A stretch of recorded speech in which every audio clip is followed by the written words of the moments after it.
Pour le premier vrai gros chrono international de cet hiver, c'est parti avec le 138. Le défi pour elle sur cette saison, pour Elvira Heuberg. Sur les skis, normalement, on ne se fait pas trop de soucis. Elle va être rapide, certainement la plus rapide de cet hiver sur la Coupe du Monde. On verra ça dans quelques semaines. Mais c'est plus au niveau du tir qu'on va voir si elle a été capable de progresser. Elle passe avec 4 secondes d'avance.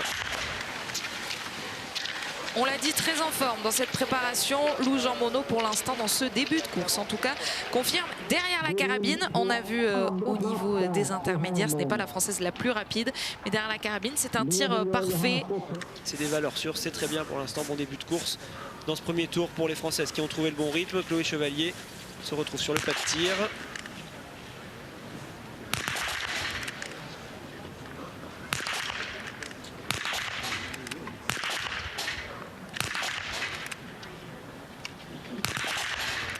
Il nous faut une belle sensation, nos bleus. Sur ce début de course, Chloé Chevalier, comme Caroline Colombo, commet une seule erreur, donc 45 secondes à jouer à son chrono. Julia qu'on a vu dans des temps intéressants en première intermédiaire. Le 10 sur 10 pour Anna Magnusson, dont il va falloir se méfier jusqu'au bout. Et la dernière balle qui échappe à Julia Simon, ça fera 4 sur 5.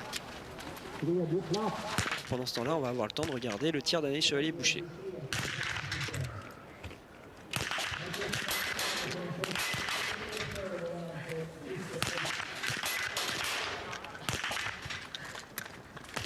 Parfaite pour commencer Anaïs Chevalier-Boucher, elle aussi qui va sortir dans des temps très intéressants. Regardez ce chrono, moins de 5 secondes maintenant pour aller chercher l'intermédiaire de sortie du pas de tir. Alors est-ce qu'il il va lui permettre de passer devant Paula Beauté? Non, ce sera juste derrière avec 1 seconde de retard tout pile sur sa coéquipière.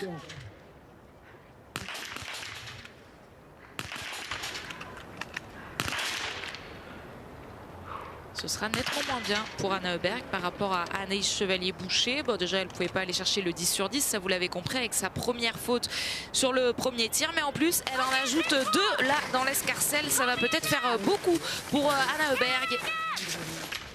Là, actuellement, c'est Tilda Johansson qui est en tête après les 3 premiers tirs. Anna Magnusson est deuxième, Stina Nilsson est troisième. Pourquoi pas voir Anaïs rester en tête? C'est elle qui est en tête pour l'instant après le deuxième tir.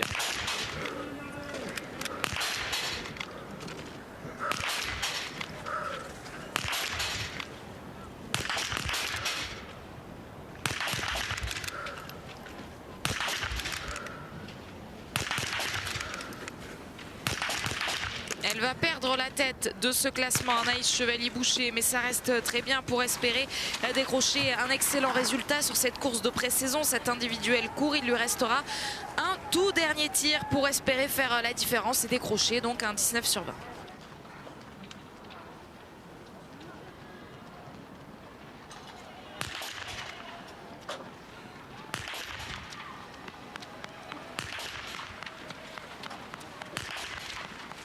En tout cas, derrière la carabine, elle est au rendez-vous, Lou, et elle signe un nouveau 5 sur 5. Magnifique score de 19 sur 20 pour cette course de rentrée. Ouais, c'est excellent pour elle. Elle était 7e avant ce dernier tir.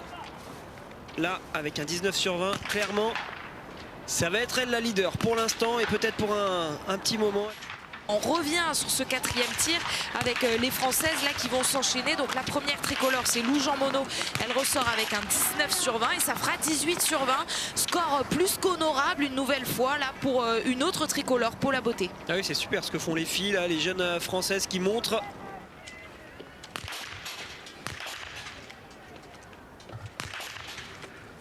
Allez, Julia pour essayer de concurrencer Lou Jean Monod.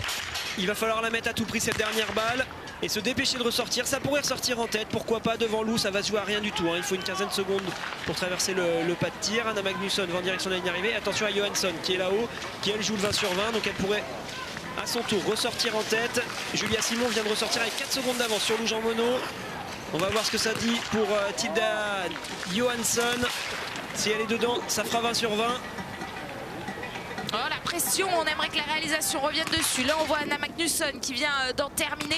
Mais est-ce qu'on pourrait revenir sur le pas de tir? Oui, ça y est, la dernière balle n'est toujours pas dedans. Et cette fois, c'est fait et ça a basculé. Elle va avoir de l'avance, Tilda Johansson.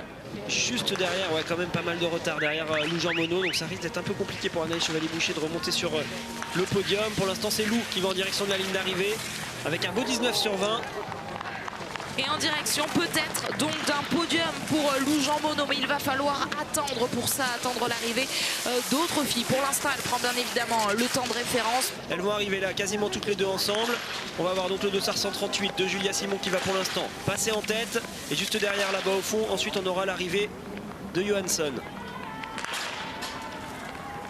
4 drapeaux tricolores aux 4 premières places. Attention sur cette ligne d'arrivée à Julia Simon donc, qui arrive en première position. Stina Nilsson d'abord que l'on suit mais qui est passée à côté de son dernier tir. Elle a skié très très vite j'ai l'impression. Julia avec son 138, elle a doublé Stina Nilsson alors qu'on n'a pas de tour de pénalité. Hein. Il n'y a que le temps de tir qui peut faire un peu de différence. Mais sinon on a vraiment les temps de ski qui sont respectés. Tilda Johansson avait 19 secondes d'avance sur le dernier intermédiaire. Il va y en avoir moins. Elle s'est fait reprendre du temps par Julia Simon, mais normalement elle devrait rester devant de quelques secondes. Vous le voyez, il lui reste 16 secondes pour passer la ligne d'arrivée.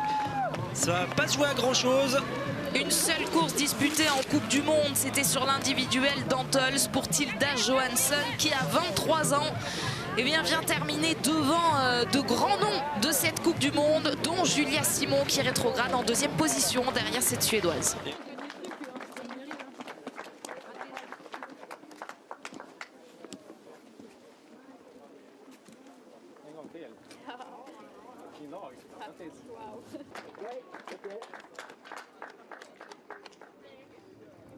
Merci à vous.